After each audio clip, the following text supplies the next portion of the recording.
The aroma of fried plantains hung heavy in the air, a scent that usually brought comfort and joy to the household. It was a familiar scent in Chief's home, one that often signaled the start of a warm family meal, filled with laughter and stories. But today the aroma seemed to carry a different weight, a sense of melancholy that was hard to ignore. It was a familiar scent in Chief's home, usually a comforting one. Not today. The kitchen, once a place of bustling activity and cheerful chatter, now felt like a stage set for a somber play. The walls seemed to absorb the tension, reflecting it back in the form of an uneasy silence that hung over the room like a dark cloud. The caregiver, Auntie Ada, bustled around the spacious kitchen, her movements quick and efficient, yet lacking the usual grace and ease. She was a pillar of strength in the household, always ready with a kind word or a comforting meal. But today, her face was etched with worry, her eyes darting nervously as she tried to maintain a semblance of normalcy. Her face etched with worry, Auntie Ada couldn't help but glance at the children every few minutes, her heart aching for them. She knew that they were too young to fully understand the complexities of adult relationships, but old enough to sense that something was terribly wrong. Two children, Ibuka and Amara, sat quietly at the table, their eyes downcast. Normally, they would be chattering away, their voices filling the room with youthful exuberance. But today, they were unusually quiet, their faces reflecting the heavy atmosphere that had settled over their home. Their usual boisterous energy subdued, the children seemed to be carrying the weight of the world on their small shoulders. They could sense the tension that had gripped their home like a vice ever since their mother, Chioma, had discovered their father's infidelity. The revelation had shattered the fragile peace of their household, leaving everyone in a state of emotional turmoil. They could sense the tension that had gripped their home like a vice ever since their mother, Chioma, had discovered their father's infidelity. The once vibrant laughter that used to echo through the house was now replaced by a deafening silence, punctuated only by the clinking of cutlery. The air was thick with unspoken words and unresolved emotions, creating an atmosphere that was almost suffocating. The once vibrant laughter that used to echo through the house was now replaced by a deafening silence, a silence so profound that it seemed to amplify every small sound. The clinking of cutlery, the rustle of clothing, even the soft sighs of the children, all these sounds seemed to take on a life of their own, filling the void left by the absence of joy and laughter. Punctuated only by the clinking of cutlery, the silence was a constant reminder of the emotional chasm that had opened up within the family. Each clink seemed to echo the unspoken words, the accusations, and the regrets that hung in the air, creating a symphony of sorrow that was almost unbearable. Ebuka, the elder at 8, snuck glances at his sister, his young brow furrowed with concern. He felt a sense of responsibility, a need to protect his younger sibling from the harsh realities that were unfolding around them. But he was just a child himself, struggling to make sense of the situation. His young brow furrowed with concern. Ibuka tried to think of ways to comfort Amara, but words failed him. He wished he could turn back time, return to the days when their biggest worry was what game to play next. But those days seemed like a distant memory now, overshadowed by the present turmoil. Amara, barely 5, seemed lost in her own world, her tiny hands clutching a worn teddy bear. The bear was her constant companion, a source of comfort in a world that had suddenly become very confusing and scary. She didn't fully understand what was happening, but she could feel the sadness and tension that permeated the air. Her tiny hands clutching a worn teddy bear, Amara looked around the room with wide, questioning eyes. She wanted to ask her mother why she was crying, why her father was no longer around, but she was too afraid of the answers. So she held onto her teddy bear, hoping it could somehow make everything better. The weight of their parents' crumbling marriage was a burden too heavy for their young shoulders to bear. They were caught in the crossfire of adult conflicts, their innocent hearts struggling to cope with the emotional fallout. The once happy home had become a battleground, and they were the silent casualties, bearing the scars of a war they didn't understand. A sleek black car pulled up to the gate, breaking the uneasy silence that had settled over the house. Chief emerged from the vehicle, his face a mask of impatience. He strode into the house, his gaze sweeping over the somber scene in the kitchen. Is breakfast not ready yet? He boomed, his voice laced with irritation. "It is almost ready, Chief," she murmured, her voice barely a whisper. "The children were just..." The children should be in school by now. Chief interrupted, his tone brooking no argument. He glanced at his watch, his frown deepening. Punctuality is paramount, Ada. I have an important meeting this morning. Upstairs, in the quiet solitude of their bedroom, Chioma lay curled up in bed. The room, once a sanctuary of love and shared dreams, now felt like a prison, trapping her in a cycle of endless despair. The curtains were drawn, shrouding the room in a dim light that mirrored the turmoil in her heart. Every corner seemed to echo with memories of happier times, now tainted by the shadow of betrayal. Sleep had eluded her once again, chased away by the relentless replay of her husband's betrayal. Each night she found herself staring at the ceiling, her mind a whirlwind of thoughts and unanswered questions. The image of Chief with Nora, his secretary, was seared into her mind, a constant reminder of her shattered dreams. She could still see the way they looked at each other, the secret smiles they shared, and it tore her apart. How could the man I loved, the father of my children, betray me so cruelly? She whispered to herself, her voice barely audible over the sound of her breaking heart. The family photo in her hands felt like a cruel mockery of the life they once had. She clutched a pillow to her chest, her body racked with silent sobs. The tears flowed freely, each one a testament to the depth of her pain and the enormity of her loss. The pain was still raw, a gaping wound that refused to heal.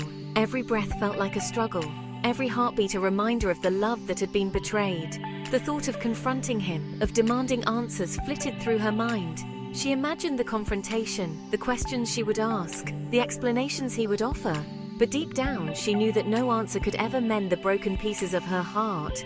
But what good would it do? The damage was done. The trust that had once been the foundation of their relationship was now irreparably shattered. She felt a sense of resignation wash over her, a heavy acceptance of the reality she now faced. Time seemed to drag on, each minute feeling like an eternity. She watched the clock, its hands moving slowly, mocking her with their relentless march forward. The future felt uncertain, a vast expanse of unknowns that she was too afraid to face. Yet amidst the despair, a small spark of determination began to flicker within her. She looked at her reflection in the mirror, seeing not just a woman broken by betrayal, but also a woman capable of finding strength in her darkest hour. Taking a deep breath, Chioma resolved to face the day.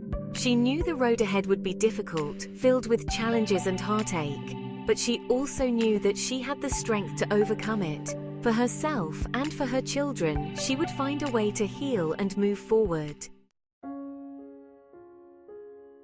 Her gaze fell on the phone lying on the nightstand. A wave of longing washed over her, a desperate urge to hear Chief's voice, to plead with him to come back to her, to make things right. But what was the point? He had made his choice clear. He had chosen Nora. The phone buzzed, the screen flashing with the words, "My love." Chioma's heart skipped a beat. Could it be him? Had he finally realized the magnitude of his mistake? Maybe, just maybe. She reached for the phone, her hand trembling. But before she could answer, the ringing stopped, leaving behind a deafening silence that seemed to mock her fleeting hope. Downstairs, Chief adjusted his tie, his reflection staring back at him from the hallway mirror.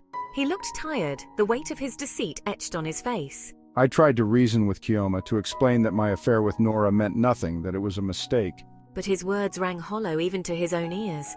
I promised Chioma the world when I asked for her hand in marriage. I vowed to love and cherish her, to be faithful and true. But somewhere along the way, he had strayed from the path. The allure of power, the thrill of the forbidden, had blinded him to the preciousness of what he had. Chioma emerged from the bedroom, her eyes red-rimmed but dry. She had shed enough tears for a lifetime. She descended the stairs slowly, her hand trailing along the banister, seeking a support that seemed to elude her. In the living room, she found her brother Emeka waiting for her. He rose to his feet as she entered, his face etched with concern. Chioma, he said softly, his voice filled with compassion. He pulled her into a hug, holding her close as she trembled against him. He didn't need to ask how she was. Her pain was palpable, a heavy weight that hung in the air between them. Emeka's concern deepened as he spoke. He's going to leave you, Chioma. I heard him talking to his lawyer. He's planning to file for divorce. Chioma stiffened, her body going rigid. She had known deep down that this was coming, but hearing it aloud from her own brother shattered the last vestiges of hope she had clung to. He can't do this, Emeka. What about the children? What about our family? Emeka sighed, his heart aching for his sister. He had never liked Chief, had always been wary of his charm and ambition, but he had never imagined that the man would hurt his sister like this. Meanwhile, Chief was on the phone, his voice smooth and persuasive. I want everything to be perfect, my love. It's a token of my appreciation, a symbol of our future together. His gaze was fixed on the sleek red sports car parked in his garage. He had spared no expense, showering Nora with lavish gifts and empty promises. He had convinced himself that this was love, that he was truly happy. But deep down, a gnawing sense of guilt lingered, a constant reminder of the pain he was inflicting on his wife and children. The sound of the children's laughter carried on the breeze reached Kioma's ears. It was a melody that once brought her joy, but now it only deepened her sorrow. It was a cruel reminder of all that she stood to lose, the innocence of childhood, the carefree days, and the dreams she had once nurtured for her own children. She looked at Emeka, her eyes filled with a pain so profound that it took his breath away. He could see the weight of the world in her gaze, a silent plea for answers he didn't have. What am I going to do? Her voice trembled, each word a testament to her despair. She whispered, her voice breaking. The uncertainty of the future loomed over her like a dark cloud, threatening to consume her. As if in answer, the front door swung open and Chief entered, a triumphant smile on his face. His demeanor was a stark contrast to the somber atmosphere that had settled in the room. Kioma, I have something for you. His voice was calm, almost too calm, as if he had rehearsed this moment 1,000 times. He held out a piece of paper. It was more than just a piece of paper. It was a symbol of everything that had gone wrong. It was a check, the amount enough to make her head spin. The numbers blurred as she tried to comprehend the reality of the situation. This is for you and the children. His words were final, leaving no room for negotiation or hope.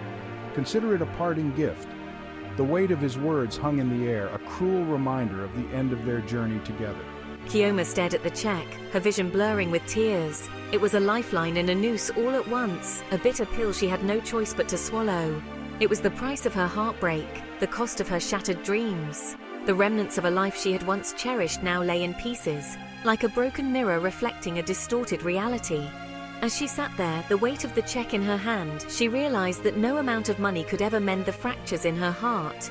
The dreams she had built with Emeka were now nothing more than memories, fading into the abyss of what could have been. She flipped through old family photos, each image a stark contrast to her current reality.